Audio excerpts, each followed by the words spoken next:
mutima gwange munda tegukubira nze ne kuntujja omukwano leero njagala otegere nti wampamba wotoli siryasenywa nze sebaka nyabo nkusaba let it rain omukwano gugume nkusaba let it rain omukwano guwangale nkwaniriza nyo mukwano ku Delta TV tukole mu programu eno ey'okwanjula n'embaga bamuta Sharita mazima wanvu oba MC Sharita mazima wanvu kubanga ku mukolo guno gwegenda okutuusaako nze yabadde MC obwo MC mbukolera ddala ku graduation ku birthday party gwena wonna kasobera ku corporate parties ezo koze ebivulu ebyo okufiirwa no naye bino ebikwatana n'amasanyu nga mwetaga MC Kasamba nga ndi available yes basobola okunfuna kale nomunaye kugamba nti abagole baffe tugenda kuba nga tukutatusaako olwaleero omwami ye mwami Hussein Edward Mpata nga yagambye nti nekyalo wange ow'eriiso omukakkamu antegera sinza butamukuba mbaga bwatyo nakuba omukyalo w'amasa malungi Portable Lilian Nancha embaga oluvannyuma lw'omuzaalira bi2 girls banange ebigirls birungi bifaanana tatu abe be babadde ba flower girl era nga abagole abo bakolebwako wano ku Sharita's Bridal World abaami tubabasaza akaviri tubamesajinga abakyala tubabakozeeko makeup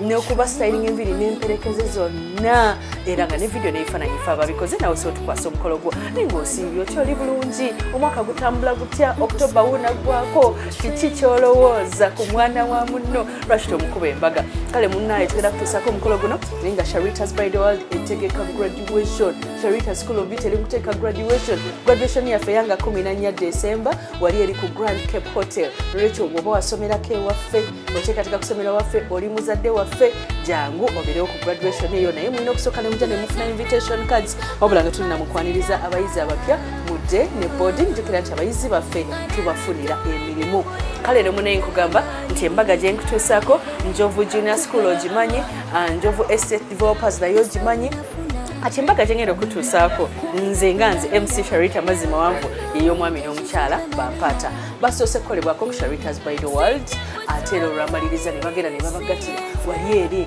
ku Kampala Bible Revival Church era nga Pastor Hamilton mutuukiriza ye yabaddewo nnyo okubagatta ne batambula mpolampola bannanga abantu babasanyukiddeko endula yabadde wali banyuma ne bagenda ne bekuba ebifaananyi babyekubisiza ku Bahai reception ne bagikwatira awe Komamboga ku Valley Beach Gardens ku Ebenezer Valley Beach Gardens awo nondabira MC Sharita bwe yabadde abaniriza naye nga nabo baadde basanyufu mu kutuuka ali eri ku reception byonna nja bikugamba kankutuuseko omukolo guno nkwagala nnyo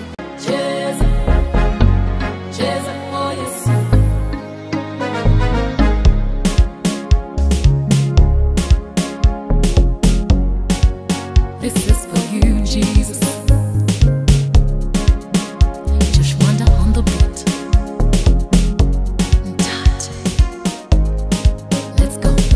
From the moment Jewanonda ompa debirunjera ontwala walunjate.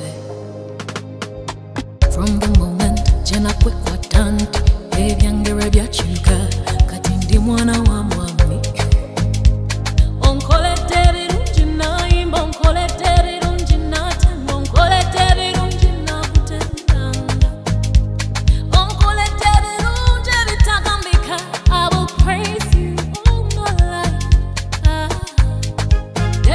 Jesus, Jesus, Jesus, Jesus for yes, Jesus for yes, Jesus, Jesus, Jesus for yes, yes for Jesus, Jesus, Jesus, Jesus for yes, Jesus, Jesus.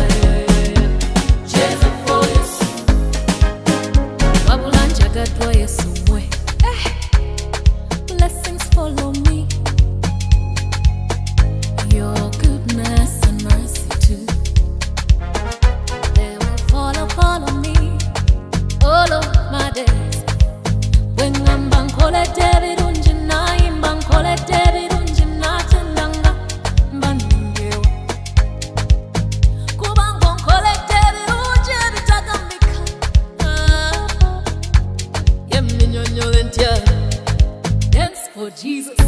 Jesus.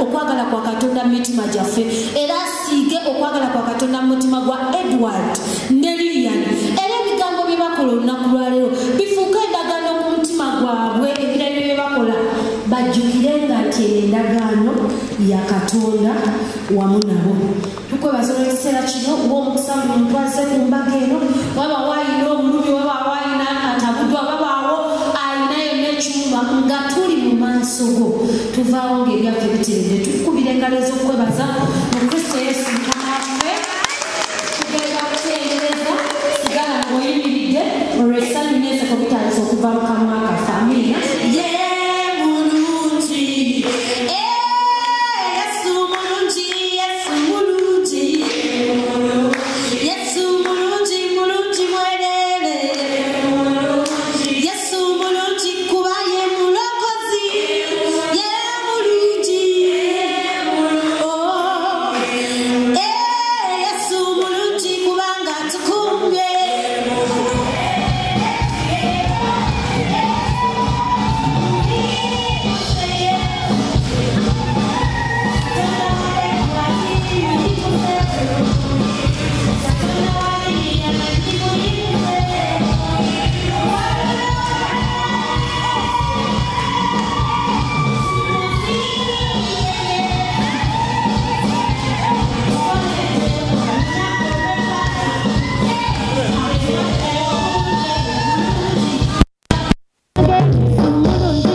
mwongere engalo ez'amaanyi n'akalulu.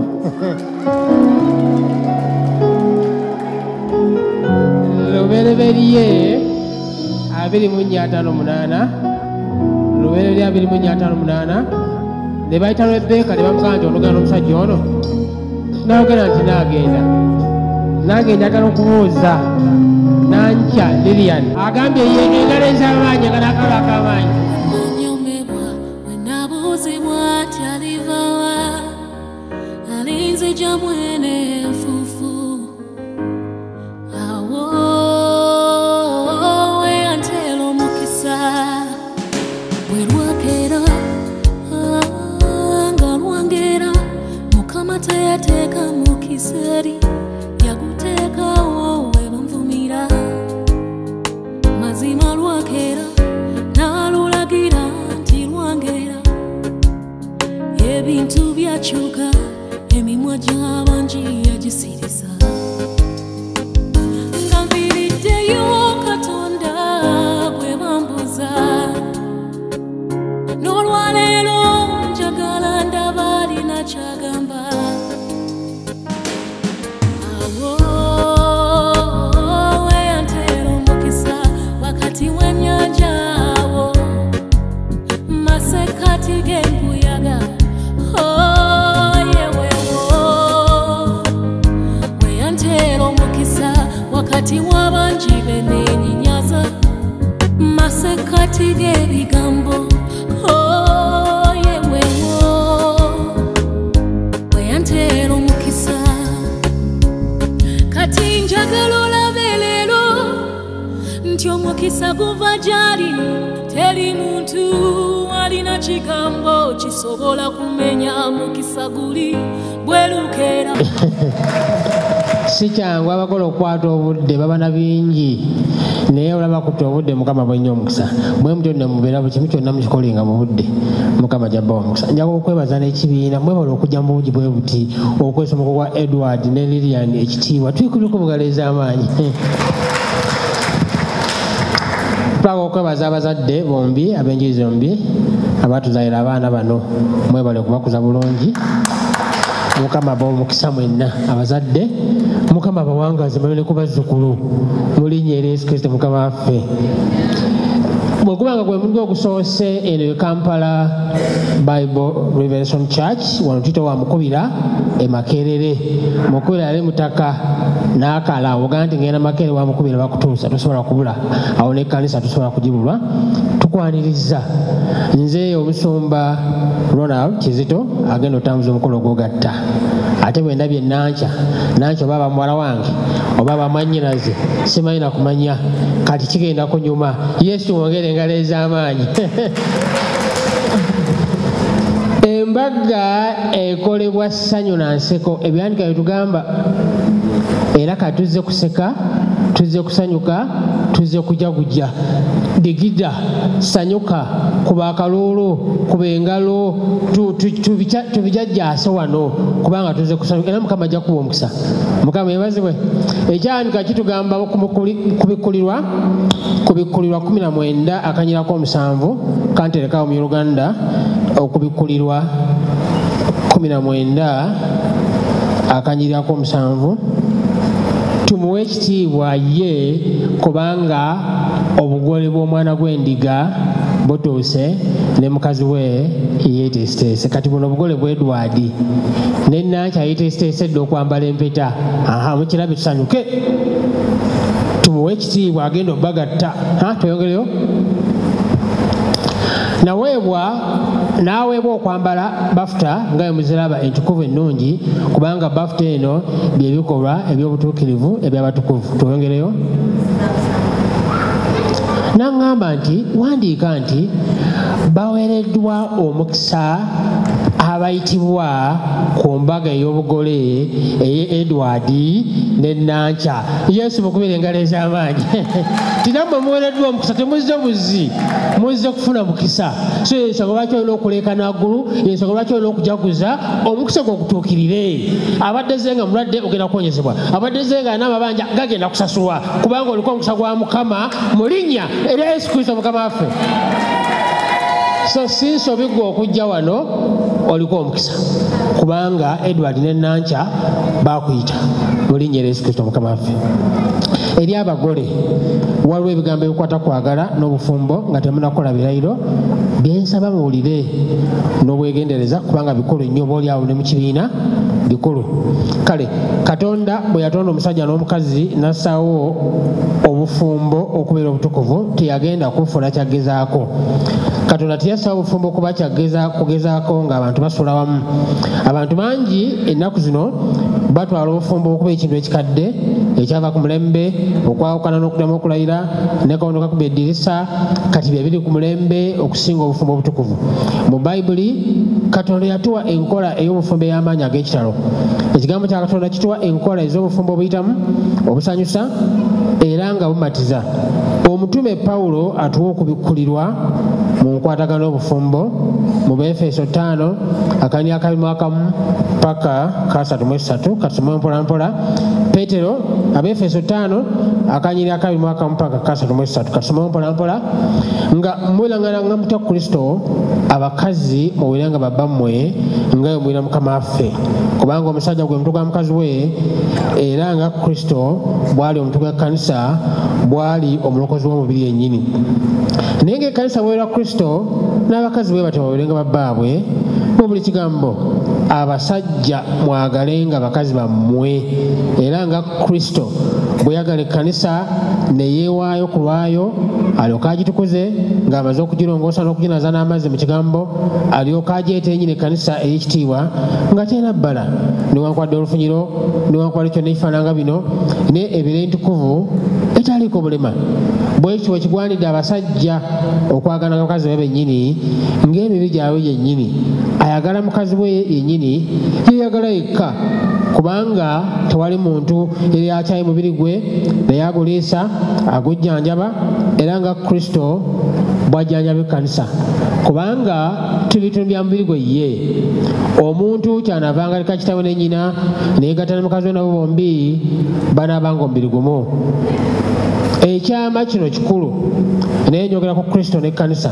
Naye era nammwe buli muntu ayagalenga mukazi we nga bwe yagala yekka n'omukazi atyenga bba. Edward ne Lilian obufumbo buzimbiddwa okwagala. Okwagala kwogerwako mu bbalwa b'Abakolinso 13. Okwagala kugumiikiriza, kulina ekisa, okwagala tekwekulumaza n'ebirala bingi nnyo. Katonda yakola obufumbo nga kifo kya kulabirirwamu, ekifo eky'emirembe okuva mu mitawaana. Obufumbo buwagala ate buweweeza. Obufumbo kyekifo enjiri ya Kristo mwesookera. Obufumbo y'ensi Katonda gy'atonda babiri bokka, mu nsi ena babiri bafa ne bazuukiramu omuntu omu era buli kyabwe kyonna kizibwawo. Obufumbo tebujja lwa bwetaavu wa muntu era si engeri ya Katonda okutuukirizamu ebyetaago by'emibiri gyaffe era si engeri ya Katonda mwayita okujjuza ensi eno. Obufumbo kirayiro era ndagaano ne Katonda nti n'omuntu omu yekka mu nsi yonna ojja kutuukiriza. Okyalaba okwanjula n'embaga